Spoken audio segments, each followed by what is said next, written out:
Hi, I'm Sean Newman with Advanced-PCS, and our video blog this week details how you can prevent installing unintentional malicious software on your systems. Now, it might seem initially to be kind of crazy for me to say unintentionally installing malware. Nobody chooses to install malware, but this video blog will detail exactly how you prevent some of the common things you'll find around the internet, things that you'll see on just web pages that will actually install malware, whether it be viruses, whether it be just absolute spam, and whatever the case may be. So we'll go ahead and detail some of those things real quick. This is a website that actually exists on the internet today. It's indicating that you have a virus on your system. Now, this website is not in control of your computer. It's not your antivirus program, so typically your website's not going to know whether or not you have a virus on your system. So whenever you see a website that's telling you to call a specific number or to download and install software to fix the problem, you're typically going to run into malware installation. Again, whether it be a Trojan, whether it be a virus, or just malware. Things that are going to pop up on your computer, slow you down, and alter your processes. Another example would be installations. Every site that you go to these days, you get multimedia, whether it's flash videos, whether it's music or other active content. So a site might pop up often and say your flash player is out of date and you need to click this button to install an up-to-date version. It's always recommended to not click that button. If that pop-up exists and you have an update that needs to be run on your system, you need to go to your system or seek an administrator that'll help you solve that problem.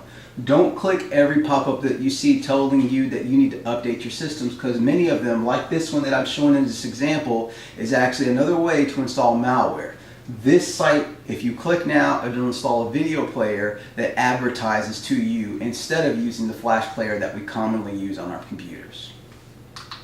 Another example, we have the malicious process that'll be a pop-up. Again, it's directly coming from some type of website or maybe something that's already installed on your system, but indicates that your system has a problem and it'll be forced to shut down unless you click this button.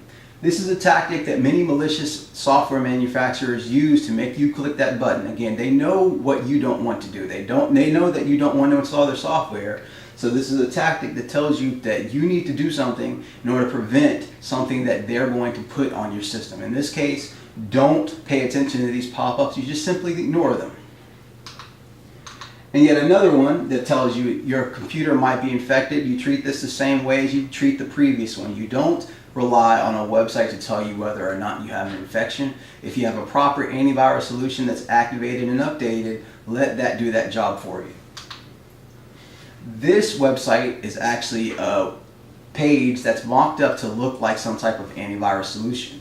It pretends like it's scanning systems or files that are commonly found on your computer and tells you that you have errors on your system. This website does not know what you have on your computer. This is again a trick to get you to hit this button that says fix and repair and ultimately install whatever application that they want to install in your system. So when you see a website like this, no matter where you go, don't trust that source. Your antivirus is the primary source that you want to use to make sure that your system is not having an infection.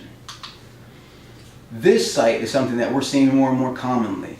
This site will tell you that you need to download something, or maybe you're even going to download some type of free software that might be valid.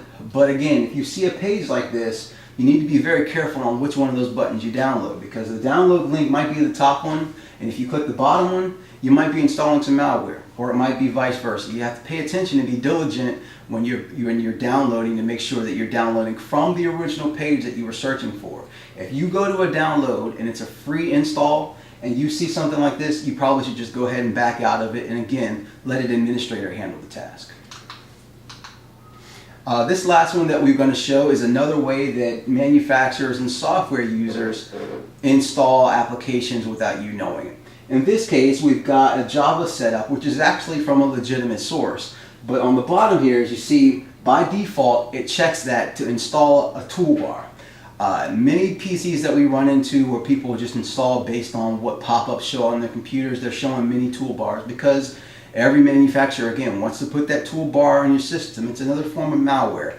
If you don't want that to happen, you have to do your due diligence, read these terms of service, and make sure to not have that box checked. You'll see that for Flash Player, you'll see that for a Java installation or other software that you commonly use on your computer. So instead of just clicking that next button and following all the way through, either let an administrator do it or take the time to make sure that they're not offloading another installation.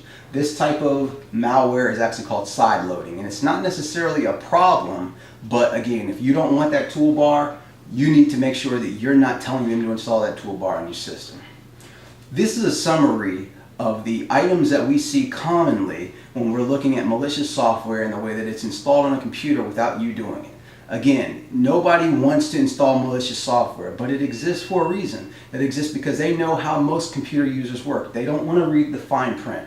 They don't want to have problems on their systems. So that's why you need to trust someone like the administrators or the leaders of advanced PCs to take care of those installations for you if you don't want to be very, very careful when you're taking care of installation and updates on your system. Again, my name is Sean Newman. I'm with Advanced-PCS, and this is our blog summary.